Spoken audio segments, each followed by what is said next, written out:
Breaking news చూస్తున్నాం. చెరువు శిఖంలో college నిర్మించిన బీఆర్ఎస్ ఎమ్మెల్యేకు పల్లా రాజేశ్వర్ రెడ్డికి హైకోర్టు షాక్ ఇచ్చింది. తనపై కేసు నమోదు చేయడాన్ని సవాల్ చేస్తూ పల్లా దాఖలు చేసిన హౌస్ మోషన్ పిటిషన్పై హైకోర్టు విచారణ జరిపింది. నిబంధనల ప్రకారం ముందుకు వెళ్లాలని హైకోర్టు ఆదేశించింది. బీఆర్ఎస్ ఎమ్మెల్యే పల్లా రాజేశ్వర్ రెడ్డిపై కేసు నమోదైంది. అక్రమ నిర్మాణాలు చేపట్టారనే ఫిర్యాదుతో కేసు నమోదైంది. రైట్, ఇదే అంశానికి సంబంధించి మరిన్ని డీటెయిల్స్ మా ప్రతినిధి రానా ఫోన్ లైన్ లో అందిస్తారు. రానా, తనపై నమోదైన కేసు విషయంలో పల్లా రాజేశ్వర్ రెడ్డి దాఖలు చేసిన హౌస్ మోషన్ పిటిషన్ పై విచారణ జరిపిన హైకోర్టు నిబంధన ప్రకారం ముందుకు వెళ్లాలని కూడా సూచించింది. దీనిపై డీటెయిల్స్ ఏంటి రానా? ఒక రకంగా చూస్తే పల్లా రాజేశ్వర్ రెడ్డికి ఇది పెద్ద చిక్కెదురని చెప్పుకోవచ్చు. ఎందుకంటే నిబంధన ప్రకారం నడుచుకోవాలని కూడా హైకోర్టు హైడ్రాకి క్లియర్ ఇండికేషన్స్ ఇచ్చినటువంటి పరిస్థితి కనపడతాయి. నాదర్ చెరువు బఫర్ జోన్ లో యూనివర్సిటీ లేదని పల్లె రాజేశ్వర రెడ్డికి సంబంధించిన తరపున న్యాయవాదులు తమ వాదనలు వినిపించారు. దానితో పాటు యూనివర్సిటీ నిర్మించేటప్పుడు అన్ని అనుమతులు మేము తీసుకున్నాము, అనురాగ యూనివర్సిటీకి సంబంధించిన అన్ని డాక్యుమెంట్లు కూడా మేము ఇచ్చాము, కావాలంటే హైకోర్టుని పరిశీలించాలనేసి కూడా ఇప్పటికే చెప్పినటువంటి పరిస్థితి కనపడుతుంది.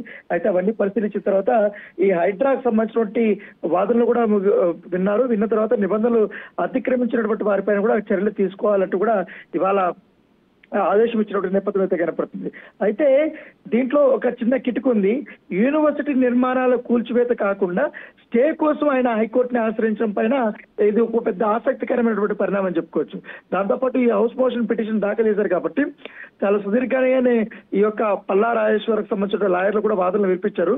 ముఖ్యంగా ఈ చెరువు శిఖంలో కాలేజీ నిర్మించారనేసి కూడా హైడ్రా అధికారులు ఇవాళ తమ వాదనలు కూడా వినిపించినటువంటి నేపథ్యం ఏర్పడుతుంది. దానితో పాటు చట్ట ప్రకారం ముందుకు వెళ్లాలని హైకోర్టు అధికారులు కూడా ఆదేశించిన నేపథ్యంలో దాంతో పాటు ఈ కాలేజీ తాలూకు పాత్రలను చూసి FTL లో ఉందా లేదా నిర్ధారించిన తర్వాత మాత్రమే ముందుకు వెళ్లాలని కూడా హైకోర్టు సూచించింది. ఎందుకంటే ఆయనేమో అన్ని పర్మిషన్స్ తీసుకున్నాను, ఎటువంటి FTL లేదు మా కాలేజీ అని చెప్తున్నారు. కాబట్టి మీ రికార్డులన్నీ పరిశీలించి ఒకవేళ నిజంగా అక్రమ పూర్తిగా పర్మిషన్స్ తీసుకున్నారని తెలిస్తే మాత్రం మీ పని మీరు సక్రమంగా చేయండి అంటూ కూడా ఇవాళ హైడ్రా అధికారులకి హైకోర్టు చెప్పడం నేపథ్యం ఏర్పడుతుంది.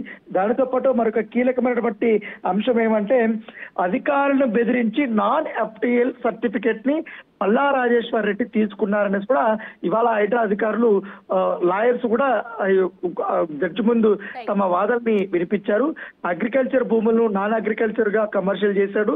దాంతో పాటు పల్లా రాజేశ్వర్ రెడ్డి భవనాలు నిర్మించిన సర్వే నెంబర్లు అన్ని FTL బఫర్ జోన్ భూములే అనేసి కూడా వారు చెప్పారు. వెంకటాపురం నాడం చెరువు మధ్యలో ఉన్న అనురాగ్ యూనివర్సిటీ FTL భూముల్లో కొత్తగా మట్టి పోయించి కట్టడాలు కూడా నిర్మించారంటూ కూడా ఇవాళ తమ వాదనలు వినిపించిన నేపథ్యం అయితే కనపడుతుంది. దాంతోపాటు ఇటు Neelima institute of medical science పేరుతో కూడా FTL భూముల్లో అక్రమ నిర్మాణాలు చెరువు నీటిలో మట్టి జేసీబీలతో చదును చేస్తున్న పల్లా మనుషులంటూ కూడా ఇవాళ కోర్టుకి వినిపించిన నేపథ్యం. సో ఏదేమంటే కానీ హైడ్రాక్ అయితే భారీ స్థాయి ఊరట లభించింది, కానీ పల్లా రాజేశ్వర్కి మాత్రం ఒక షాక్ తగిలిందని అనుకోవచ్చు. Right, thank you Rana.